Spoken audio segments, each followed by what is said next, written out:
Drama यानी कि play मावतरनी व्यथा। अरे मीराओ चा नास्तो लावो तो। हाँ पप्पा लावे। हाँ बेटा बोलो શું કરે છે આજે સવાર સવારમાં ફોન? હા પપ્પા, આજે સવારથી તમારી ખૂબ યાદ આવતી હતી. તમારી તબિયત તો સારી છે ને? હા બેટા સારી છે. હા પપ્પા, મેં તમને એક વાત કહેવા માટે ફોન કરેલો. હું અને દીપક કચરાનો જમા ભરવા માટે જઈએ છીએ. ઓકે બેટા, ધ્યાન રાખજો અને ખુશીથી ફરી આવજો. હા ચાલો પપ્પા, બાય. તમારું ધ્યાન રાખજો. અરે મીરાઓ શું થયું ચા નાસ્તાનું?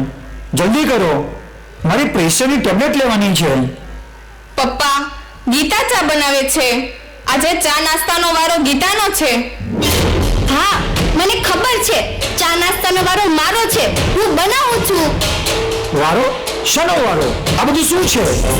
પપ્પા તમે બધું વિજય અને ગીતાને પૂછો તો તમને બધી જ ખબર પડી જશે. ઓ વિવેક, તું શું કહેવા માંગે છે? તને બધી જ ખબર છે. ઓકે, તું મારો મોટો ભાઈ છે એટલે શાંતિથી કહું છું કે તારે મને જે કહેવું હોય તે કહે, પણ મારી ગીતા વિશે કંઈ નહીં બોલો. કેમ?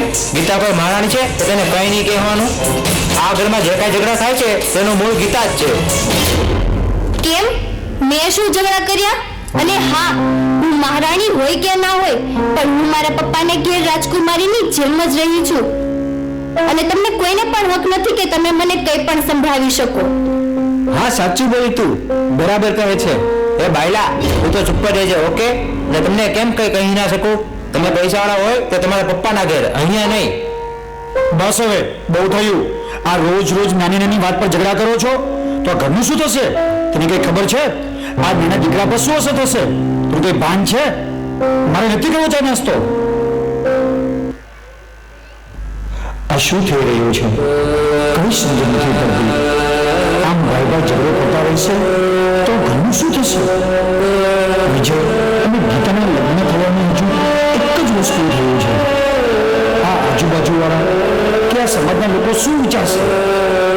સવિતા, તારા ઘર પછી હું આ ઘરને નથી સાચવી શક્યો. આપણા દીકરાઓને એક નથી કરી શક્યો. બસ હવે આ રોજના ઝઘડાથી હું કંટાળી ગયો છું.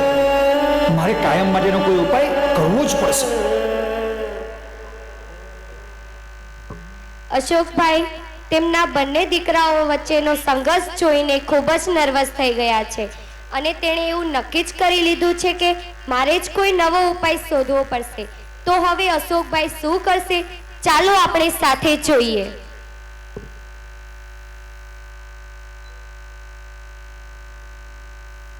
ઓ, આજે તો રસોઈમાં ગીતા વહુનો વારો લાગે છે. હા, આજે બપોરની રસોઈનો વારો ગીતાનો અને સાંજની રસોઈનો વારો મારો છે. ભાભી, પપ્પાએ તમને પૂછ્યું નહીં ને? તો પછી મને બોલવા દો ને. તમે શા માટે વચ્ચે બોલો છો? હા પપ્પા, બપોરની રસોઈ હું જ બનાવું છું. બેટા, તમે આમ તારો મારો વારો કરવામાં જુદા પડતા જાઓ છો. જો તમે બંને સાથે મળીને રસોઈ બનાવશો ને તો એની મીઠાશ કંઈ અલગ જ હશે.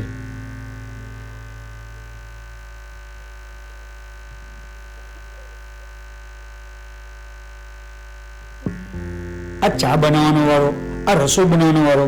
બેટા, મારા અંતિમ સમયે પાણી પાવાનો વારો નહીં રાખતા, નહીં તો હું પાણી પીધા વગર જ ઉકલી જઈશ. અરે બેટા વિજય, તું પેલી ખોડિયાનગરમાં દુકાન રાખવાનો હતો, તેનું શું થયું? હા પપ્પા, લેવાની જ છે. 25 લાખ કહે છે તો 12.5 લાખ હું કાઢીશ ને બાકીના 12.5 લાખ વિવેકભાઈ કાઢશે. એ આ તું શું કહે છે? 12.5 લાખ છે ને?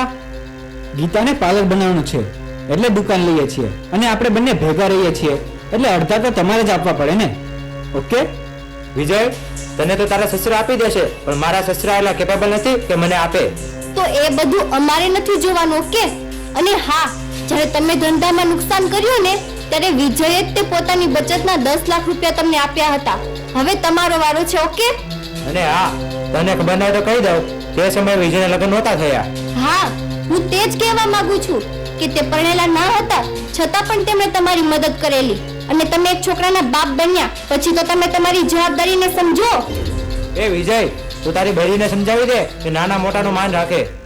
બસ હવે બંધ કરો. કોઈએ કંઈ બોલવાનું નથી. આ બધું શું છે? સાવ જાનવર જેવા છો. તમારી મા ઉપર બેઠી બેઠી શું વિચારતી હશે? અને હવે તમારા રોજના ઝઘડાથી કંટાળી ગયો છું. આ કરતા હું તમારી મા પાસે જતો રહ્યો હોત તો સારું હોત. કાલે તમે બંને ઘરે રહેજો. હું કાળુ કાકાને બોલાવી લઉં ને તમે બંનેને અલગ કરી દઉં એટલે બધું જ સારું થઈ જશે.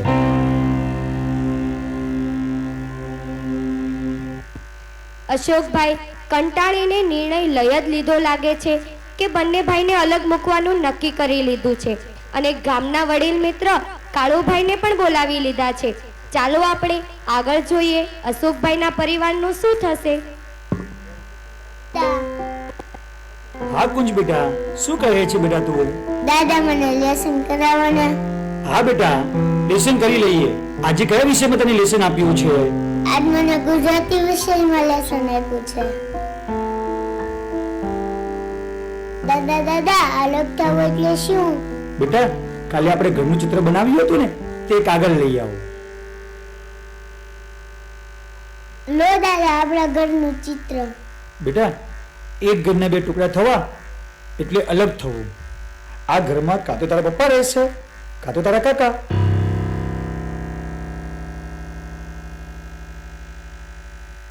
ઘરમાં ઝઘડો થવાથી બાળકોના માનસ પર સી અસર થતી હશે આપણે જોયું. નાનો દીકરો પણ પોતાના દાદાને પૂછી રહ્યો છે કે જુદા થવું એટલે શું. અશોકભાઈએ દીકરાને તો સમજાવી લીધો પણ ઘરની પરિસ્થિતિ કેવી રીતે સંભાળશે ચાલો આપણે આગળ જોઈએ. કેમ છો અશોકભાઈ? કેમ છો કાળુ કાકા? કેમ છો કાળુ કાકા? અશોકભાઈ, કેમ તમે આવો નિર્ણય લીધો છે? હજુ વિજયના લગ્ન થયાને એક વર્ષ પણ નથી થયું. મારે જુદા નથી કરવા, આ બંનેને જુદા રહેવું છે. ઘરમાં કામની વહેંચણી થઈ છે, પોતાની બચત પણ અલગ અલગ કરવા લાગ્યા છે. એટલે હું જ આ ઘરના ભાગ પાડવા માંગુ છું. જો આ ઝઘડો કરીને ભાગ પાડશે ને તો આ સમાજમાં બદનામી થશે તે અલગ. હા પપ્પા, આ વાત સાચી છે. હું જ કહેવાનો હતો પણ આ વાત તમે જ કહી દીધી. મને પણ ગીતાએ 6 મહિના પહેલા જ કીધેલું હતું પણ મેં એની વાતમાં ધ્યાન ન આપ્યું. પણ હવે મારાથી પણ નહીં રહેવાય. જોયું આ બંને જુદા થવા કેવા ઉતાવળા થાય છે ને તમે મને સમજાવો છો. કાળુભાઈ, જમાનો બદલાયો છે. ઝઘડાઓ તો આપણા પણ થતા હતા પણ હવે આ લોકોમાં ભાઈચારાની કોઈ ભાવના નથી રહી. જવા દો આ વાતને. તમારે બંને જુદા જ થવું છે ને તો બોલો કઈ રીતે જુદા થવું છે તે કઈ વિચાર્યું છે? હા, બંને વચ્ચે વાત થઈ જ છે. આ ઘરના 40 લાખ મૂક્યા છે. જે લેશે તે બીજાને 20 લાખ આપશે અને બીજી બધી વસ્તુનો ભાવ નક્કી જ છે. જોયું કાળુભાઈ, તમે સમજી ગયા હશો પરિસ્થિતિ કેટલી બગડી છે તે માટે મારે આ ફેસલો કરવો પડ્યો. આ બંને દીકરા વચ્ચે લાગણી નથી રહી એનું મને બહુ દુઃખ છે. સારું, તો પછી અશોકભાઈ બંને ભાઈઓને અલગ કરી દો. બેટા, તમે વસ્તુના ભાગ તો પાડ્યા પણ હવે મારે કોની સાથે રહેવાનું છે એ તો કહો. પપ્પા, તમે 6 મહિના મારી સાથે અને 6 મહિના વિજય સાથે રહેજો. ના પપ્પા, આ 6 મહિના કઈ નહીં. હવે આખી જિંદગી તમારે મારી સાથે જ રહેવાનું છે. ચાલો તમે મારી સાથે તમારી બાકીની જિંદગી અમારી સાથે ખુશીથી પસાર કરજો. ના બેટા ના, દીકરીના ઘરનું પાણી પણ ના પીતા હોઈએ તો હું કેવી રીતે રહી શકું? હા પપ્પા, ચાલો અમારી સાથે. એમ પણ મારી પાસે તો બાળપણથી જ માતા પિતાનો છાયો નથી. મને પણ એક વડીલની છત્ર છાયા મળશે. પપ્પા, હવે એવું ના હોય કે દીકરીના ઘરનું પાણી પણ ન પીવાય. પપ્પા, મને તમારો દીકરો સમજી લો પછી તો આવી શકશો ને? ના બેટા ના. વિજય, વિવેક, બોલો હવે મારે પહેલા 6 મહિના કોની સાથે રહેવાનું છે? પપ્પા, પહેલા 6 મહિના વિવેક સાથે રહો અને પછીના 6 મહિના મારી સાથે. એ ભાઈ, એ મોટો હું છું ને, હું નિર્ણય લઈશ કે પપ્પાને પહેલા 6 મહિના કોની સાથે જવાનું છે. પપ્પા, તમે પહેલા 6 મહિના વિજય સાથે જાઓ પછી હું રાખીશ. વિવેક, આમ કરવા કરતા ટોસ ઉછાળીએ. જે જીતશે તે કહેશે કે પહેલા 6 મહિના પપ્પા કોની સાથે રહેશે. યસ, હું જીતી ગયો. હવે હું નિર્ણય લઈશ કે પપ્પા તમારે પહેલા 6 મહિના કોની સાથે જવાનું છે. પપ્પા, તમે પહેલા 6 મહિના વિજય સાથે જાઓ. બેટા, આખી જિંદગી હું બારે રહ્યો છું. આ ઘર, પેલું ઘર, એમ ઘર બદલતો રહ્યો છું.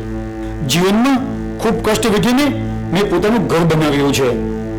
એટલે આ ઘર છોડીને હું ક્યાંય નથી જવાનો. એટલે હવે હું નિર્ણય લઈશ કે આ ઘરમાં કોણ રહેશે અને કોણ જશે. હું 6 મહિના તમારા ઘરે રહેવા નથી આવવાનો, પણ હું તમને 6 મહિના મારી સાથે રાખીશ. વિવેક, જાની કર, તું તારી વ્યવસ્થા જાતે કરી લેજે. 6 મહિના થાય એટલે તું અહીં આવી જજે. ત્યારે વિજય આ ઘરની બહાર જશે.